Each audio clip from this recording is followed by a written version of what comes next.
back on Healthy Living with Kelli, and we're talking about heart health and heart month. And woo, it's about wellness too. And this is sort of your area of expertise. Right. So when I'm not in my role at the hospital, I do put on a different hat, and that is in that physical health realm where I do own or possess a training certificate. So I do dabble in both aspects, both preventative aspects and, you know, overall healthy living, as well as working in the medical field, and they do mesh very nicely together. From a cardiology point of view and keeping my heart healthy, what are some basic things I can do really at any age? We've been talking about a little bit older population, but I've got kids that are 20s, 30s, and 40s. What do you recommend for that age group to begin to keep their heart healthy?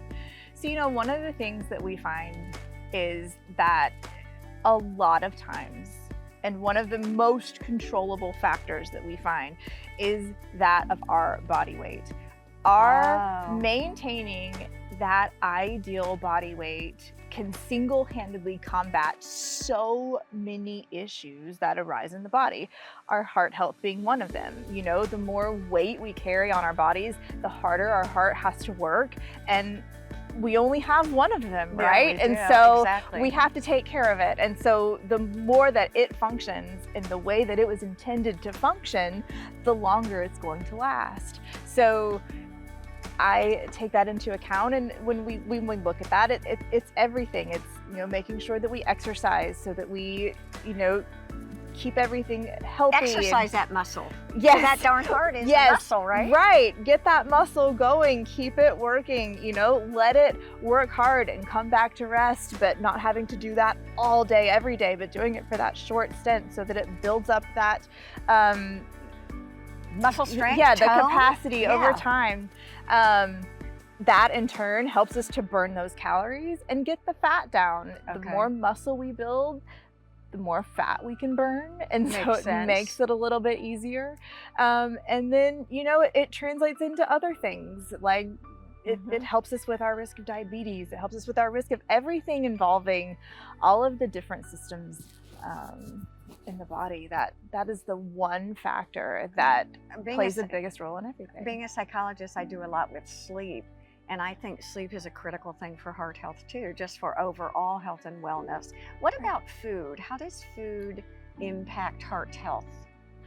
So once again, it impacts us the way that our body processes the food, right? So when we're eating all of these super processed foods or junky food, sugars, you know, carbohydrates, all of those things, you know, the body has to work differently to process what we put in our body. So that's where, you know, maybe our insulin spikes because we've eaten something super sugary, or, you know, and when we eat those things that are bad for us and super high in calories, and we're intaking those calories and we're not releasing those calories and burning those calories, you know, we start to build up the excess, and that's where it all comes into play. You know, one thing I feel strongly about too, I don't feel strong, tell me what you think about it, is motion is lotion. Talk to me about movement and the importance of maintaining a healthy lifestyle with, I hate to use the word exercise, but movement. Right, but you know, any movement is exercise. So exercise can be as simple as walking, right? So that is generating that body weight, right? We are maintaining the weight of our body that we have. We are moving it. Therefore, we are burning calories. So any type of movement is exercise. Simplest of movements. It does not have to be something super strenuous. Is it important for me to raise my heart rate though, and then see how quickly I can recover and raise it? And if I practice that, do I actually gain heart health? We do, because it does keep everything functioning properly, right? So the way that works is when we go on a walk, let's say, our heart rate goes from that resting weight and it goes up a little bit, and then when we go back to rest, it comes back down and it recovers. The more we do that, the more efficient our heart becomes. So let's say, you know, as we do that every single day, that spike in that heart rate when you go out for that walk eventually isn't as high as it was the very first time you did it. So you can see it come back to normal. And let me ask you one more thing about the services, just because I know we've only got about a minute or less to go. And this reminded me of it, cardiac rehab. Is that something that you all do a lot at the hospital? Yes, we do offer that service as well. That is kind of that end cap, let's say, that we were talking about. Right. So if we do have to go through that, where we have to have a procedure done on the heart, if we have to have that intervention, if we have to, have that open heart, which nobody wants to do, but some people wind up in that situation.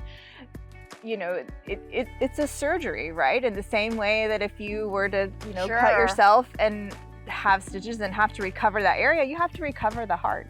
And that's where cardiac rehab comes into play. So you're allowing that rest, and then you're gonna slowly build it back up so that it can start to work and start to function as normal again, just like any other body part. So once again, there's a tremendous continuum of care. I think as we've gotten talking, we could probably talk for another hour on this subject because we're both pretty passionate about it. But we are out of time, and we hope to see you next time here on Healthy Living.